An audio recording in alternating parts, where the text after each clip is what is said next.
সিনেমার ক্ষেত্রেও কিন্তু এখন ওটিটি আসাতে সবাই সবকিছু দেখতে পারে। আজকে ঘরে বসে আমি একটা তামিল সিনেমা দেখতে পারি চাইলে।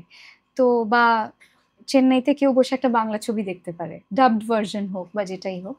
তো সেই অ্যাক্সেসটা থাকার জন্য ওই হিন্দি ইন্ডাস্ট্রির মনোপলিটা এখন শেষ হয়ে গেছে। এটা একটা দিক। এবং তুমি যেটা বললে সেটাতে আসি, যে সিনেমার গানের জনপ্রিয়তা কারণ আছে, কারণ অনেক বেশি হ্যামার করা হয় তাদের সিনেমার গানের ক্ষেত্রে। একটা ফিল্ম স্টারদের নিজস্ব ফেস ভ্যালু চলে আসে, সেটার কারণে তাদের ফ্যান বেসটা চলে আসে।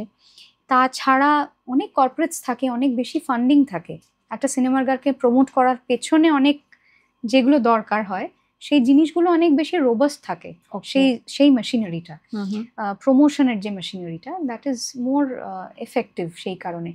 এবং যেটা একটা ইন্ডিপেন্ডেন্ট গানকে হয়তো ওভার টাইম লোকেরা শুনলো বা চোখে পড়লো, সেই সময়টাকে পার করতে হয়, মানে খুব ইনস্ট্যান্টলি কিছু হয় না।